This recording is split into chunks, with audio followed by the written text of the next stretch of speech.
Good morning, people. And yes, the price of our diesel has finally come down. That's not to say it may shoot back up again, not knowing what's going on in the world at the moment. So Aurora, oh gone blimey, I don't really know how you pronounce that. I did ask Jane, she told me earlier, but I've forgotten. Anyway, you've seen a time lapse of us getting this out of the water and then me pressure washing it. And things are a bit different today. It's another 2-pack job we've been tasked to do, but yeah, this one's not looking too good. So we'll start on the port side and move around to where Jane's making all that noise. Doing this one backwards, this is a first. So start off with a rudder. Rudder cup, that's absolutely fine. No play in that at all, loads of meat around it. Propeller, it's seen better days. It obviously got the boat here, so it works. But yeah, it's a little bit out of shape there, and on that one there as well, all three of them. This looks like it's had a bit of a hard life. No play in it at all, split pin still attached, and you can see we've just got loads of flaking old 2-pack all over the place. Chine angle looks good, and so does the anode on the rear, no problems there. Got the nice brass outlets as well. But fair bit of greenery.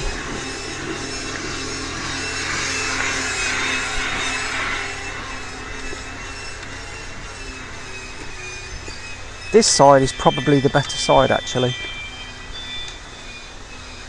Anode's good on the front. There's no pitting on this boat at all, and you can see through the coating that it has been shot blasted as well.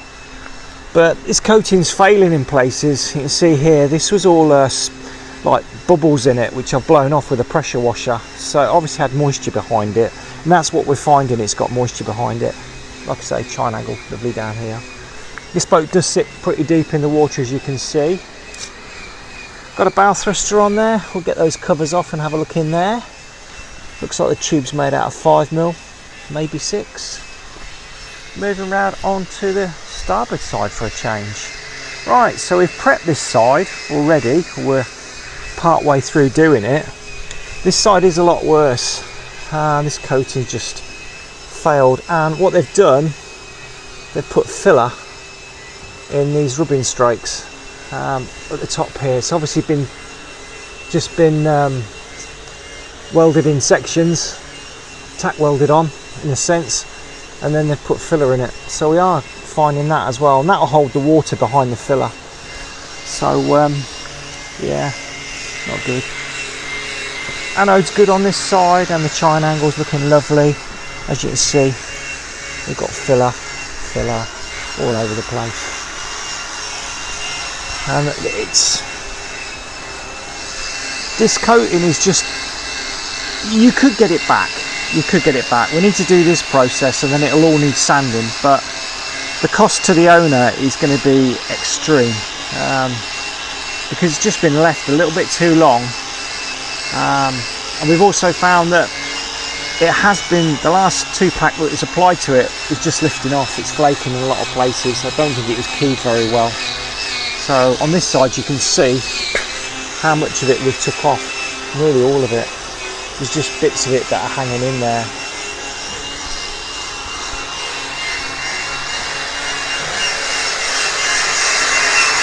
There's Jane. Not got a woolly hat on today. Alright. Not talking today either. Round to the back here, and you can see all the filler underneath here. Nice brass outlets. The shell itself was in really good condition. No issues with it at all.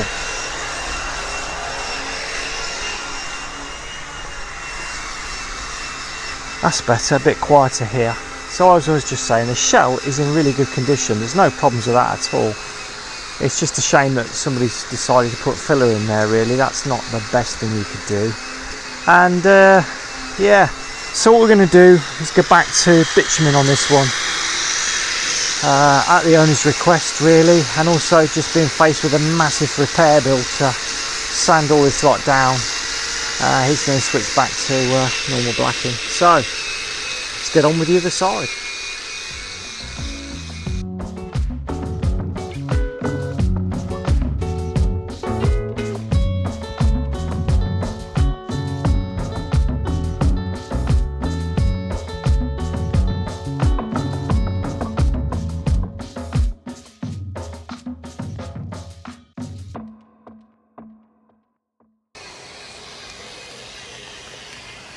Okay, so these are the air pockets that I was talking about earlier on.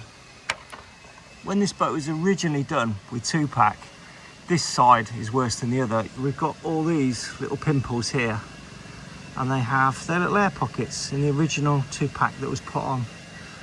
And that's what all of this is, where they get popped off. So they're everywhere, all the way down the side of the boat.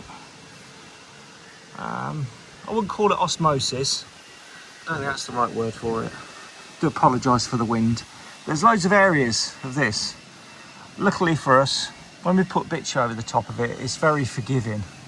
But you could be here for literally hours and hours taking all of these little air pockets out.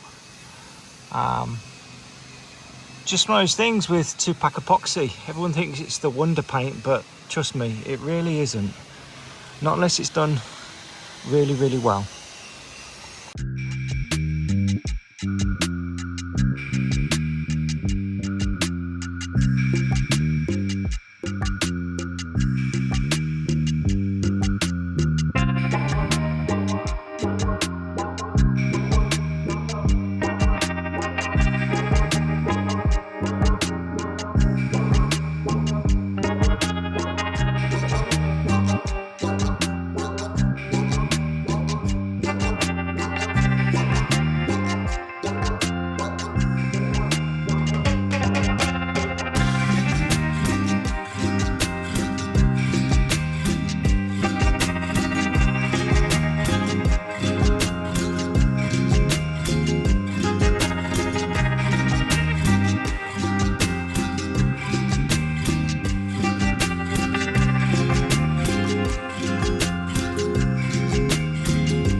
Good morning, people, and can you guess where we are yet? I don't know. Waterside and Marina. There you go. Let's let ourselves in.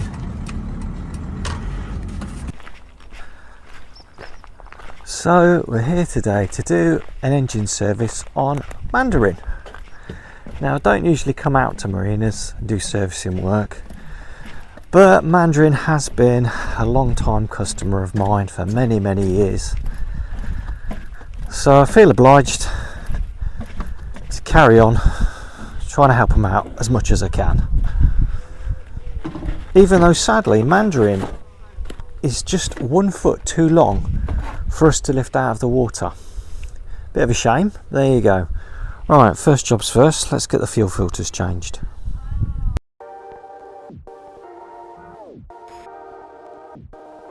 So when the weather's warm like it is at the moment, I tend to change the fuel filters before I start the engine up to get the oil hot. It stops me burning my little leggies because I've got my shorts on. Now that's complete, start the engine and get the oil hot and then remove it through the engine's sump pump.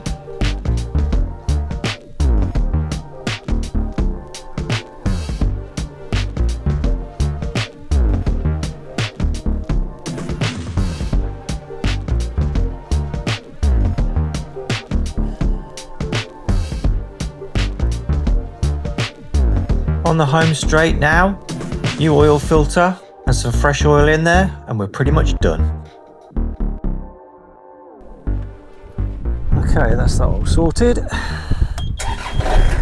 Now the moment of truth, waiting for the oil pressure light to go out.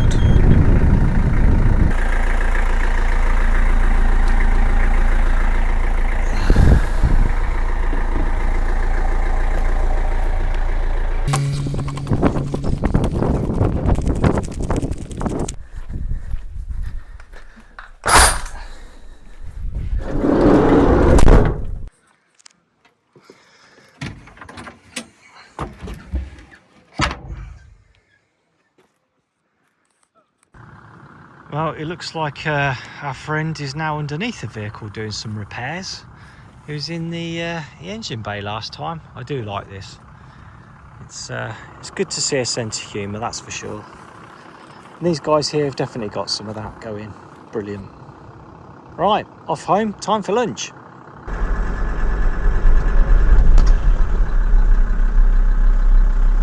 Ah, nice to see Jane doing a bit of work.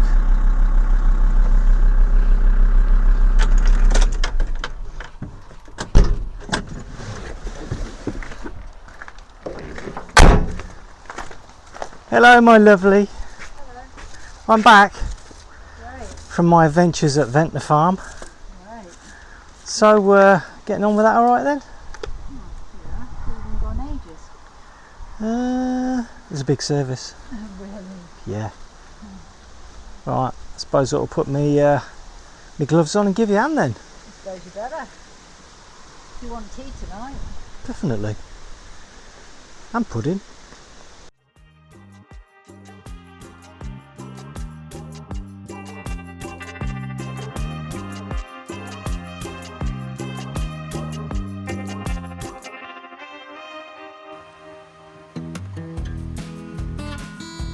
So this is our weekly Callor delivery, and I think our driver this week should have gone to Specsavers.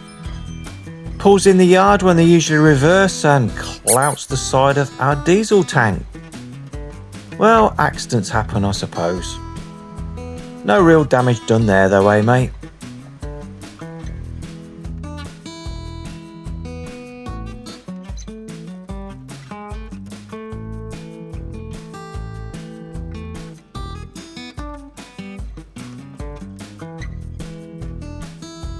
So delivery complete and off he goes, but unfortunately crashes into our building, sending a tile and the guttering flying.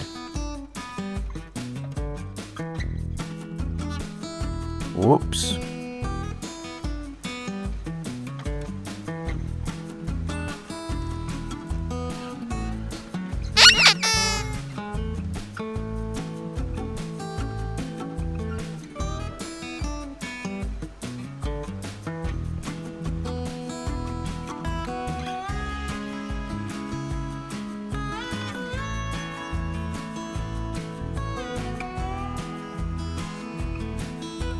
I bet he's got the hot sweats now.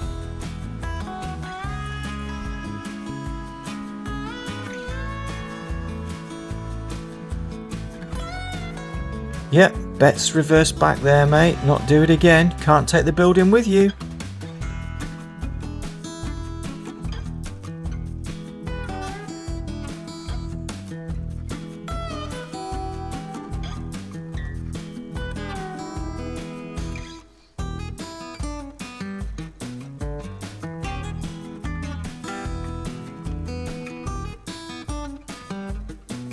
and with a little bit of speeded up reversing, he is clear of the building and on his way.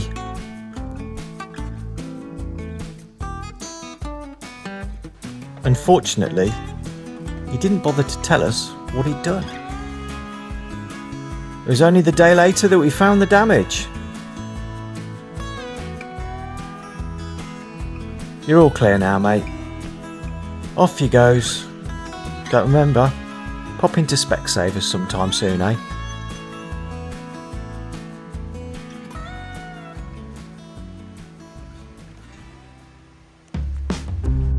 So that's Uhuru all finished and done. 2 coats of bitumen on there. Unfortunately that 2-pack epoxy was just too far gone. It was going to cost an absolute fortune to try and put that straight.